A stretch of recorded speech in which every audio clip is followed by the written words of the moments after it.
학교를 마치고 집에 돌아온 초등학생 아들의 눈두덩이가 빨갛게 부어 있습니다. 누가 봐도 울어서 생긴 자국인데요. 눈에 띄는 그 행동에도 엄마는 그저 아들을 바라보기만 합니다. 도대체 어떤 사연이 있을까요? 자세히 한번 알아보겠습니다. 해당 사연은 크로아티아인 나타샤 씨가 제보해 주신 이야기와 SNS 내용을 바탕으로 재구성된 스토리입니다. 안녕하세요. 저는 크로아티아인 나타샤라고 합니다. 저에게는 사랑하는 남편과 아들 요시프가 있는데요. 아들이 태어나고 바쁜 나날을 보내던 와중 외국 기업에 다니고 있던 남편은 뜻하지 않게 한국으로 발령받게 되었습니다. 외국 생활은 힘들 것이라며 남편은 고심 끝에 혼자 한국으로 떠났습니다. 얼마 지나지 않아 한국에서 함께 사는 것은 어떠냐고 남편이 묻더군요. 한국이 생각보다 생활하기 편하다는 이유였습니다. 혼자 멋진 척 다 하고 갔던 남편이라 뭐라고 하고 싶었지만 남편이 걱정되기도 하고 가족이 떨어져 사는 것은 아니라는 생각이 들어 한국에 가기로 결정했습니다. 사실 한국으로 가면서도 가장 걱정되던 것은 바로 요시프였습니다. 요시프는 저희에게 하나밖에 없는 아들이라서 어리광을 다 받아주는 편이었거든요. 그래서인지 활발하긴 하지만 산만하고 집중도가 낮은 편이었습니다. 더군다나 공부에 대한 열의가 없어서 한국으로 가도 아이들과 잘 어울릴지 의문이었죠. 저는 걱정이 컸는데 남편은 괜찮을 거라고 태평한 소리를 해댔습니다. 그에 반면 남편의 말처럼 한국은 생각보다 더 살기 좋은 나라더군요. 제가 상상도 못하는 편리한 점들이 많았어요. 인터넷으로 배송을 시켜도 누군가 훔쳐갈까봐 걱정하지 않아도 되고 모든 음식을 바로 집 앞까지 배달 가능하고 더군다나 이 모든 것들이 빨리 진행되는 한국의 모습에 정말 놀랐습니다. 이렇게 편리한 생활을 할 수 있다는 것에 매우 만족했거든요. 서류 업무들도 제가 생각했던 이상으로 빨랐거든요. 덕분에 요시프의 초등학교 입학 절차도 그렇게 오래 걸리지는 않았습니다. 또 재밌던 건 집 주변에서 주민들이 쭈뼛쭈뼛 인사를 해주는 경우가 있었다는 거죠. 저는 웃으면서 반응해주곤 했는데 요시프는 얼마나 열성적으로 인사를 하는지 사람들이 웃으면서 반가워하더군요. 생활 속에서 인사말은 잘 배우게 됐습니다. 제가 걱정하던 대망의 초등학교 첫 등교날. 요시프와 저는 함께 학교 앞까지 갔습니다. 가까운 곳이라서 등교가 쉬운 점이 좋더군요. 학교 가는 학생들을 보니 어린 학생들도 다들 혼자 다녀서 신기했습니다. 요시프는 그 광경을 보고는 오늘 하굣길부터 혼자 다니겠다고 하더군요. 불안해져 하굣길은 부모님과 같이 다닐지도 모른다고 했습니다. 하지만 요시프는 됐다고 손을 저었죠. 걱정되긴 했지만 요시프의 말대로 하기로 했습니다. 혼자 집에 돌아온 저는 한국어를 공부하며 요시프와 남편을 기다렸습니다. 어느새 시간이 흘러 요시프가 올 시간이 되었는데 도착하지 않아서 걱정이 되기 시작했습니다. 역시 데리러 가야 했나 싶었습니다. 집에서 더 기다려봤지만 요시프는 오지 않았죠. 저는 바로 학교로 가기 위해 현관문을 열었습니다. 그때 아들이 3명의 한국인 아이들과 함께 문 앞에 서 있더군요. 그러면서 자기 반 친구라고 오늘 친해졌다고 하더군요. 한국어를 제대로 구사하지 못하는데 어떻게 친해진 것인지 궁금할 따름이었죠. 어서 오라며 아이들을 집 안으로 들여보냈습니다. 아이들은 3명 정도로 신이 나 있더군요. 문제는 저도 한국어를 잘할 줄 몰라 어찌할 바를 몰랐다는 겁니다. 한 용기 있는 아이가 자신은 같은 반의 반장이며 학교에 적응시켜주고 싶어서 바디랭귀지로 친해졌다고 영어로 이야기하더군요.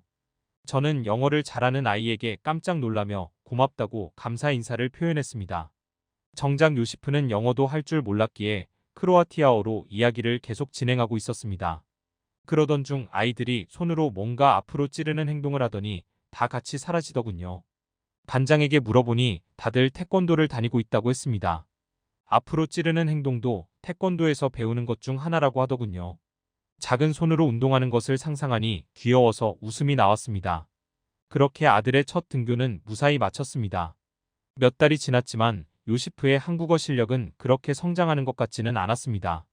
원래 아이들이 환경에 의해서 모든 언어를 금방 배운다고 알고 있었던 터라 너무 걱정이 되더군요.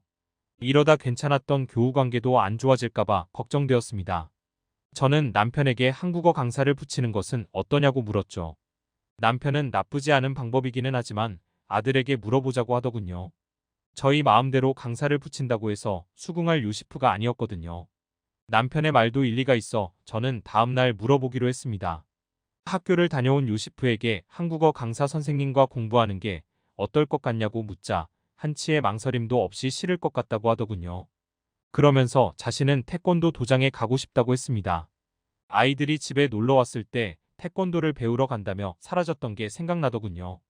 크로아티아에서도 어느 정도 인지도가 있기에 알고는 있었지만 갑자기 왜 운동을 배우겠다는 건지 이해가 되지는 않더군요. 요시프는 친구들이 다 그곳에 간다면서 자신도 보내주면 공부를 열심히 하겠다고 했습니다. 스스로 약속을 지킨 적이 없던 요시프였기에 더 걱정이 되긴 했지만 한국에서 처음으로 하고 싶은 게 생긴 것이니 무시할 수가 없더군요. 저는 다음날 바로 등록을 했습니다. 하얀 도복을 입은 요시프는 멋져 보이더군요. 요시프가 태권도를 배우기 시작해서 그런지 주변에 도복을 입은 아이들이 눈에 띄기 시작했습니다. 그러고 보면 한국은 태권도를 배우는 아이들이 많은 모양이더군요. 건강한 신체가 건강한 정신을 만든다는 말이 생각나는 순간이었습니다. 정말 건강한 정신을 만드는데 도움이 될까 궁금해지기도 하더군요. 며칠이 지나면서 저는 요시프의 변화를 눈으로 볼 수 있었습니다. 스스로 계획표를 만들고 그것들을 지켜나가기 시작한 것이죠. 더군다나 지나가는 사람만 봐도 허리가 꺾일 정도로 인사를 하곤 하더군요. 왜 그렇게 하냐고 하니 예의는 인사부터가 시작이라는 말을 했습니다. 아들의 변화들이 귀엽고 기특하더군요. 어떻게 태권도 하나 배웠다고 이렇게 되는 건지 신기했습니다. 그리고 믿을 수 없는 건 몇 달 후에 확인되었죠. 몇 달 동안 늘지 않던 한국어가 일취월장에 갔던 겁니다. 태권도 도장에서 또래 말고도 자신보다 나이가 많은 사람들도 만나고 자신만 빼놓고 웃기도 하니 답답했던 모양이었습니다. 그로 인해 자신감을 잃은 것이 아니라 더 열심히 한국어를 공부했죠. 저보다는 남편이 한국어를 잘하는 편이니 항상 어떤 말인지 이런 표현은 어떨 때 쓰는지 등을 알려달라고 조르더군요. 부끄러울 만도 한데 친구들에게도 항상 물어본다더군요. 다행스러운 건 친구들이 귀찮아하지 않고 잘 알려준다는 겁니다. 그렇게 요시프는 학교 공부를 어느 정도 따라갈 수 있을 정도로 한국어를 배웠습니다. 크로아티아에서는 보지 못했던 모습을 한국에서 보니 정말 굉장하다는 생각이 들었습니다. 그러고 보면 아이에게 동기를 주지 못했던 것은 아닐까 싶은 생각이 들더군요. 아이의 빠른 성장을 눈으로 봤으니깐요. 그렇게 아들은 태권도를 하면서 자신을 성장시키기 시작했습니다. 집중력이 약한 편이었는데 책상에 앉기 싫어하다가도 앉으면 집중하는 강도가 강해졌습니다. 남편과 저에게 예의 없이 말할 때도 많았지만 그런 말을 안 하기 위해서 스스로 절제하는 법을 배운 듯 했습니다. 만약 예의 없이 말하더라도 생각해보고 바로 사과하는 일이 많아졌죠. 남편과 제가 고민하던 요시프의 부정적인 면들이 어느새인가 교정되어 가고 있더군요. 그렇게 한국 생활에 익숙해져 갔습니다. 아이는 고학년이 된 그때도 한국 초등학교를 다니고 있었으니까요. 요시프는 그 학교의 거의 명물이 되었습니다. 그렇게 성장하는 아들을 보던 제게 남편은 이제 한국 발령이 얼마 안 남았다는 것을 알려주었습니다. 남편은 3년 동안 발령을 받았던 거였죠. 저는 고개를 끄덕이며 언젠가 일어날 일이라고 했죠. 집안의 묘한 공기를 읽었는지 요시프가 먼저 무슨 일이냐고 묻더군요. 아들은 불안해 보였습니다. 한국을 떠나기 싫은 건 알지만 어쩔 수 없었죠. 요시프에게 곧 크로아티아로 떠날 것임을 알려줬습니다. 요시프는 머뭇거리면서 고개를 끄덕이며 알고 있다는 한마디를 남겼습니다. 요시프는 평소처럼 생활했습니다. 저는 그동안 돌아갈 때 필요한 서류와 짐 정리를 도맡았습니다. 이웃 주민들과 이제야 말이 통해 다들 좋아했는데 아쉽더군요. 제가 다시 돌아간다는 걸 알게 되자 이웃분들은 잘 살라며 덕담을 해주었습니다. 특히 옆집에 살던 할머니는 제 손을 붙잡으면서 어디에 있든 응원한다는 말을 해주셨죠. 한국인의 정 앞에서 저는 항상 미소를 지을 수밖에 없었습니다. 집에 있던 물건들이 줄어들수록 제 마음도 뭔가 공허해지더군요. 그건 남편도 아들도 마찬가지였나 봐요. 갈수록 두 사람의 표정도 안 좋아졌습니다. 저는 최대한 밝은 표정으로 지내려고 노력했죠.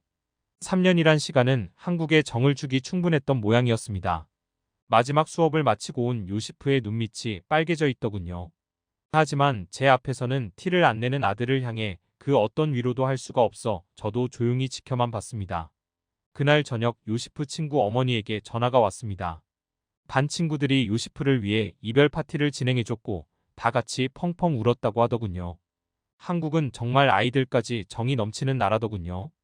요시프 친구의 어머니는 제 핸드폰으로 관련 사진을 보내주시더군요.